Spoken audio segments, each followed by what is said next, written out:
Joseph Goebbels, the Nazi propaganda minister, said that the bigger the lie, the faster it will spread.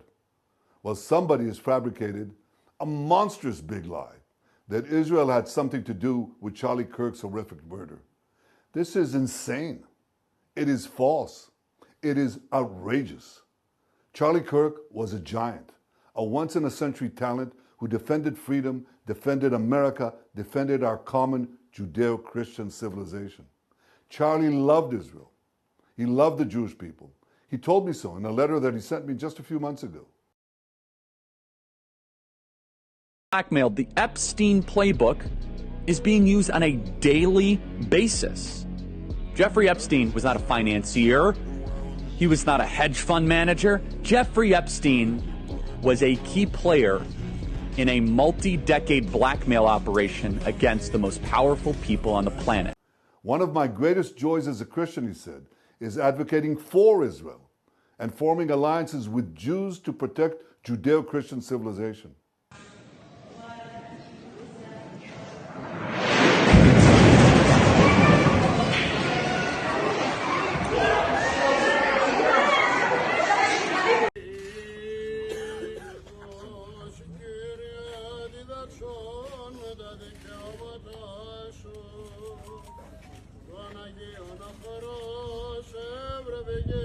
مش أول جريمة، هذه جرائم متكررة، هذه جرائم بيمارسها هذا الاحتلال بحق الأبرياء، بحق المدنيين.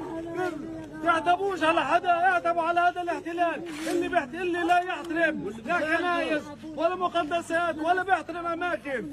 اهدوا، بدو صلي.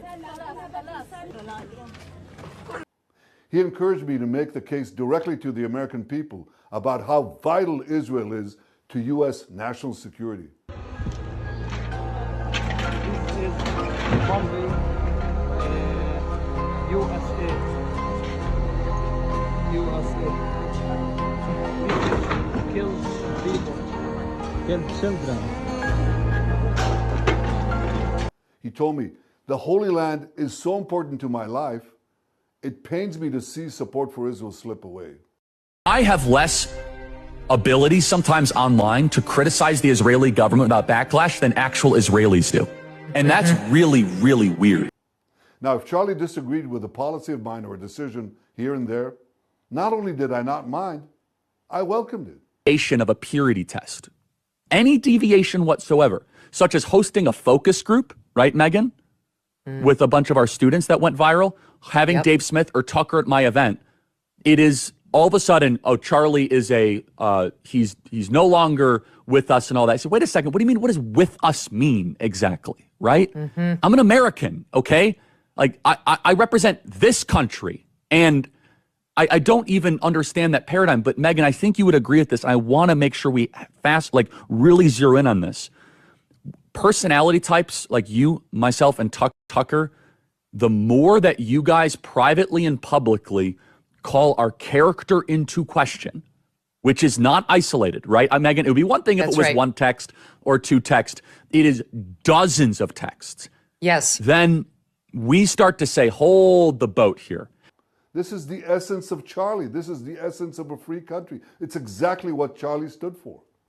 We have funded, we have supported, like we're going to, but we're like, honestly, the way you are treating me is so repulsive. I have text messages, Megan, calling me an anti-Semite. But my moral character is now being put into question, Megan. Not my decisions. Not like, hey, are you doing this? Is it smart or is it dumb? But no, I am a bad person if I do this. And I could go, you saw it, Megan. It was trending on Twitter, thousands of tweets and text messages. It's offensive to those of us who have been out there defending them in many instances against critics on our own side. And now you have a couple of comments like, well, what about this? Well, has it gone on too long? And I knew that his suggestions always came from the heart, from his love for Israel and from his love for the Jewish people. A few weeks before his death, I spoke to Charlie. I invited him to visit Israel again. And sadly, that won't happen. September 12th report, which provided background about the pressure, the mounting pressure that Charlie Kirk was under from pro-Israel forces, from Netanyahu's cutouts in the United States, I gathered more details. The piece, it hit like a sledgehammer.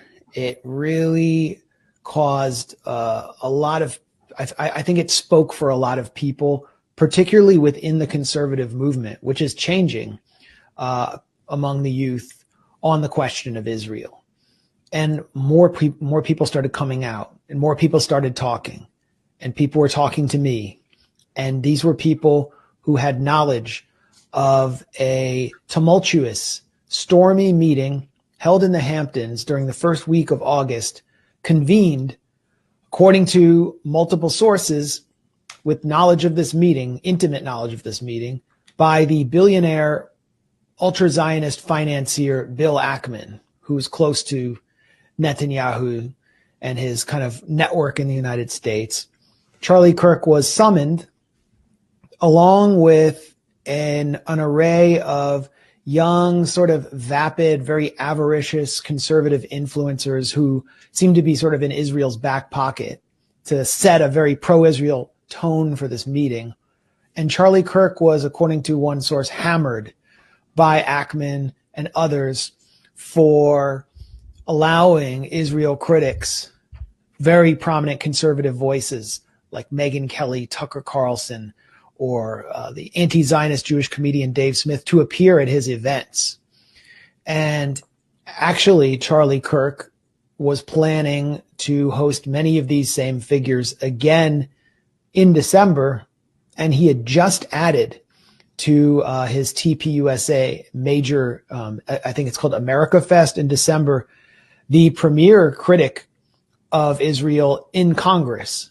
I didn't say Republican critic, I just said premier critic, because that's what she is now, Marjorie Taylor Greene, which really reflected his shifting views.